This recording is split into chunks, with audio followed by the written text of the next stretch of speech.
was easy at middleweight, but then he was at such a disadvantage because size, height, and reach. The arm reach was just... Okay, what about when he fought Kelvin Gastelum? He made Kelvin look like Muhammad Ali. With Kelvin, you never know what you're getting. That's why this Shavkat fight is so dangerous. If Shavkat and Kelvin fight, because we are due like a spectacular performance from Kelvin. I know he had a decent one against Chris Curtis. Yeah. But you know how every now and then you'll get an amazing fight from Kelvin that make you think he could be a champion. And this is crazy. You got somebody who's hard to get finished or hard to finish, and you got somebody who's finished 100% of their fights. I think that's why they're making the fight. Let's see if Shavkat can finish him. Because if we do... Nothing about Kelvin. I know my fans on Kelvin. So... Man.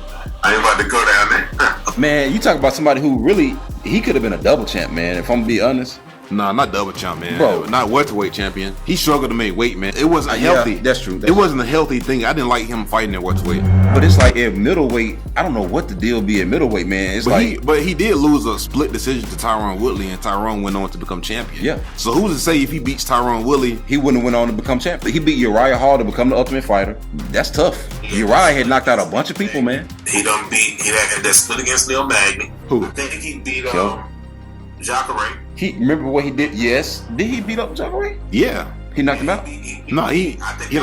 Decision. He beat Jacare. But then remember, he KO'd Bisping. He sure did. And Bisping was a champion. Bisping was a champion, wasn't he? I think he had lost. I think he came off a loss. But I'm saying, but it's funny how he beat all these champions and he never became a champion. It's crazy, man. It's just Kelvin, man. So him versus Shavkat will be interesting. The one fight I want him to win was the Chris Weidman fight. Oh yeah, the Chris Weidman fight, man. I think he fight.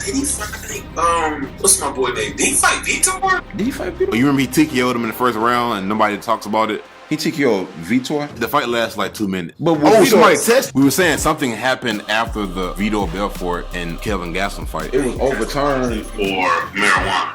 Oh my gosh, man, that's crazy. Yeah, right before that, he beat Tim Kennedy. Like, bro, he beat a lot of people. We ain't gonna get in the dog. Like, bro, really good. I think he just a complete dude too, but he can't leave that fool alone. Hey, if he got with like a Mike Dolce, bro. Because you remember back in the day, we was talking about this the other day.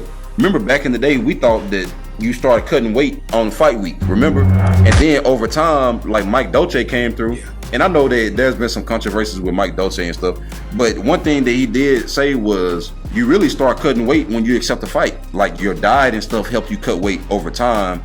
And so then instead of trying to cut, remember like Anthony Johnson was trying to cut 20 plus pounds and all that. Nah, bro, you really should be down to about that last 10, maybe 15, and then go from there. Otherwise, it's gonna be tough, man, because now you're trying to get weeks and weeks worth of weight that you should have been cutting off. You're trying to get it down the week of the fight, and it's like no wonder you miss weight or you made weight and you look like you finna be deleted, and then you go off into the fight and get destroyed, and it's like that's what I was gonna say. It affects your performance too. Like if you cut too much weight in too small amount of time, it can affect your performance. I'm gonna be honest with you. I don't understand these MMA fighters when they get to UFC. Like you're right about the Mike Dolce thing. Like I understand like it might be hard money wise and all that other stuff in the beginning. Mm-hmm. But your body is literally your weapon. You know what I'm saying?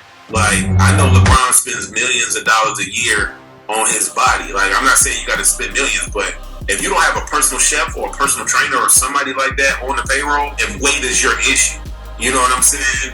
You need to get all of that together. You know what I'm saying? Like Kelvin used to have a pudge, bro. If he was ripped up, he'd have probably been a beast. But you know what I'm saying? It never failed him, but like you can't lose with a better body. Never. If you take care of your body, it literally will take care of you. So I think you're right, man. I think that in the beginning of his UFC career, if he had taken his health a little bit more serious, I think that also Kelvin didn't realize how good he was. Because I don't think a lot of people realize how good Kelvin is either. It's one of those things where you look at his resume and you say, why was he never the champion? And also the one thing we ain't talking about is when he went 5 rounds with Israel. And what we're not talking about is how he almost knocked Israel out. And he went for takedowns instead of trying to finish the fight, because when he hurt Izzy, what did Izzy do? Back up against the cage. Do that sound familiar? Who else beat him when he did that? And then it's like, it's so weird because for Alex, when he hurt him and Izzy backed up against the cage, all he had to do was basically just keep swinging and not go for a takedown. But like, Kelvin not really a knockout guy. He got power in his left hand. Bro, he's knocked out so many people though, man. And then what about, even if he's not a knockout guy, what about the people he hurt him and then he was able to submit him once he dropped him and they went to the ground? He didn't even do that. He literally. I'm saying, but Alex is a knockout guy. You get what I'm saying? Compared to Kelvin, man, But Kelvin should have still kept swinging, and then if he dropped Izzy, either the referee gonna stop it or Izzy gonna drop, and then obviously you don't want, like Kelvin does have some. You know what the issue is, man? The issue is the size. It's the height. But he had him beat. What you mean? But I'm saying, if Alex was Kelvin's height, who's to say he hurts him but not finish him? Kelvin was having the reach, being the same height as somebody helps, man. No, but Kelvin went for takedowns. That's what I'm saying. Like, it was no physical disadvantage in that moment. He made bad decisions. And another thing is, Kelvin really ain't got a gas tank. Let's be honest, man. That's elephant in the room. So why would you go for takedowns, which cost more energy? But why would you throw punches and go for? You don't have to throw a bunch of punches. You just have to set up the left hand. Kelvin was trying to conserve his cardio. Because Kelvin didn't want to go 5 rounds, man. He was not trying to go 5 rounds hard. Kelvin don't like to fight hard, man. He like to fight at a certain pace. The more that fight went on, that was one of the worst beatings I've ever seen in my life. It made sense though, Kobe, right? Like him giving up the height and the reach to somebody like Israel, who's 6'4". But if he already hurt him in open space, and now Izzy is up against the cage doing that little ducking thing he's doing, that's perfect for you because now you don't have to close the distance.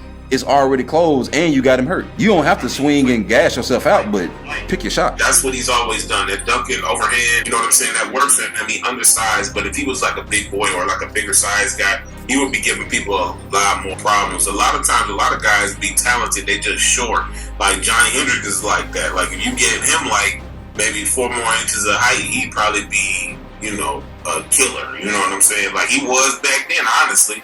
But he'll probably even be more dominant. You know what I'm saying? Sometimes that works. But like I said, those guys like to wrestle too. So I think it helps them with that pit bull thing where like they real, short, stocky.